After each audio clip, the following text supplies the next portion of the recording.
first thing you have to do is you have to start with the question of Jewish generational trauma from the way that European Christianity had treated it for 2 millennia. You have long histories of anti-Judaism and then anti-Semitism beginning in the 19th century. Those actually are different things. One is a theological basis, one has a racial basis. This is either like nationalism and scientific racism. But those create certain conditions here that eventually caused a lot of people to abandon the notion of assimilation and start thinking in terms of a nationalist answer to it. And Zionism starts as a secular nationalist movement. The problem here is it's focused on a settler colonial solution that then builds a kind of ethnocratic ideology around it. The initial settlement beginning in the 19th century wasn't as problematic as things will get. The numbers were quite small. People were willing to integrate and work with the local community. By the time you get into the early 20th century, there's a significant ideological shift that we have to deal with. And the consequences of that were already very obvious by the mid-1920s, with increasing significance of things like kibush ha'avodah, the kind of economic nationalism that created parallel societies that separated the populations. It started cutting out the Palestinian population and aiming at full control over the territory. With a lot of that, you can see, well, it helps us to understand why things like the Nakba happened. And there's a lot of misinformation about that in the US, people focusing on the 1948 war and the attack by a bunch of Arab states and, oh, it was just defending itself. Well, actually, Nakba started, well, it's in full swing by December of 47. So 6 months before the British even pulled out. And they spent a long time preparing for it. By the time May of 48 rolled around and Israel declared its independence, 200,000 people had already been chased out of the country by force. By the time the Nakba process ended, near the end of 1948, about 750,000 people had been chased over the borders and out of their homes. About 15,000 people have been killed in about 70 separate massacres, and 531 villages were demolished. Bulldozers and dynamite completely destroyed to remove traces of what was there before.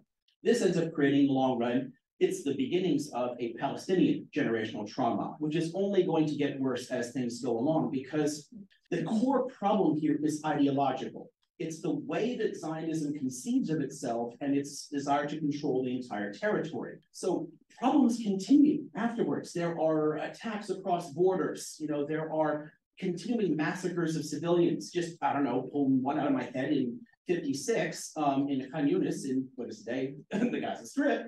Israeli forces crossed into what was then Egyptian territory, lined up several hundred boys and men and machine gunned them. The idea here is to create a sense of terror that will drive people out of the land, because from the beginning, the goal was control of all of mandatory Palestine, river to the sea. This is why the 67 war is so important, because it actually completes that project. It takes control of the pieces that they were not able to get during the 1948 war, when that sort of process ground down. Planning for that started in the 1950s, honestly, and there's a lot of pushes toward it. The actual war was unnecessary.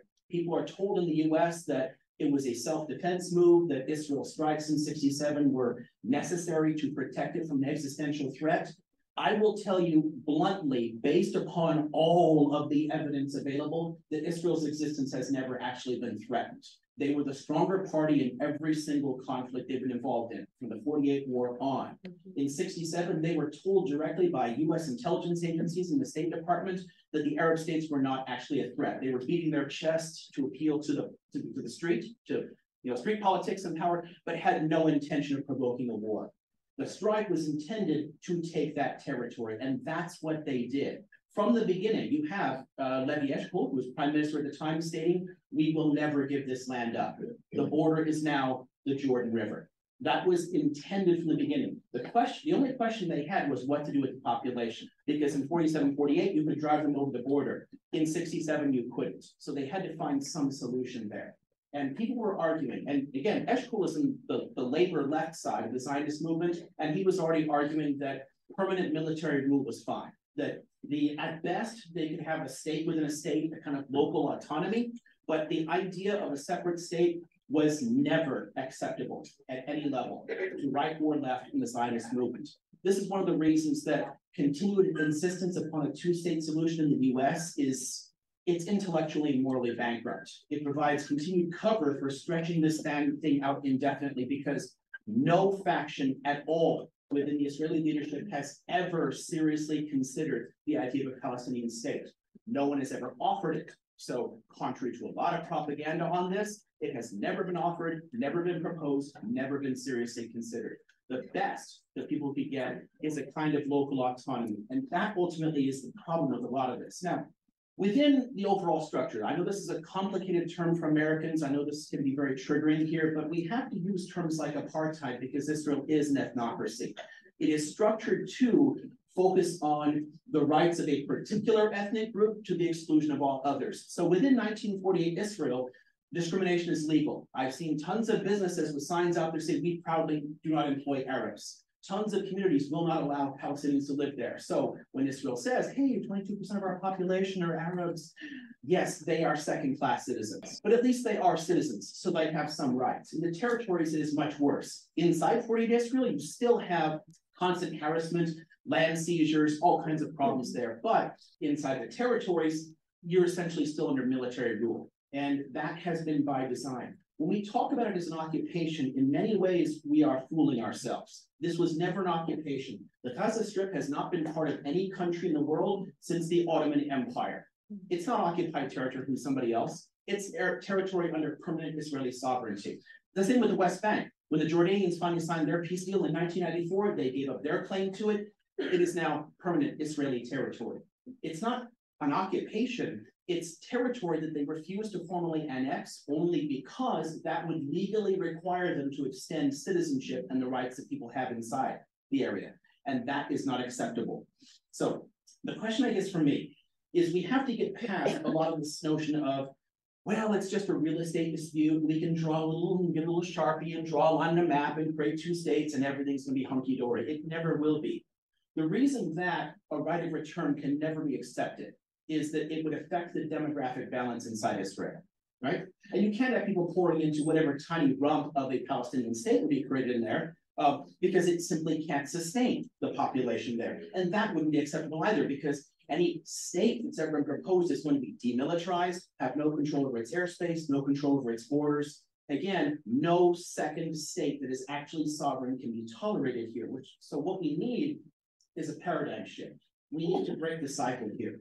It's going to require people to rethink what Zionism means. If Zionism means we need a state where Jews are a protected class of people and can live, okay, we can do that with a constitutional solution that still locks in certain things. Hey, Yom Kippur is a holiday, or weekends, Friday and Saturday, things like you can do that still without it being a literal ethnocracy. In legal terms, the structure of Israel is a lot like apartheid South Africa or Northern Ireland before the Good Friday deals, where it legally privileges a particular group of people and enshrines discrimination against another population. So we need to rethink how this works. It is possible to build a constitutional one-state binational solution here that respects the rights of both populations, allows the right of return in, removes the legal discrimination, the discriminatory framework there, but still actually creates a sense of life safety and security for all peoples there. But it does require changing the way that we think about this. And that is the bigger complication here, because very few people inside Israel will be able to consider that because they've been hit for over a century with ethnocratic rhetoric. And a sense of existential fear. So that generational trauma remains an issue. But the actions over the last 140 years have built up a steady amount of Palestinian generational trauma. And whenever people lash out violently from the Palestinian side, again, resistance is, an international right of peoples who are oppressed. But when that happens, it triggers the Jewish generational trauma, and then they lash back out. So it creates a feedback loop that will keep this going forever. So if you want to see another century of violence, keep talking about a two-state solution. If you want to end this finally, we have to talk about something different as a solution. And then the long process of recovering from this, of letting go of the hate and fear can begin. And that will still take generations. But we're not even close to starting that process. And that's, I think, our biggest problem. I guess that's my 10 minutes, right? Cool. So we started with a little rant.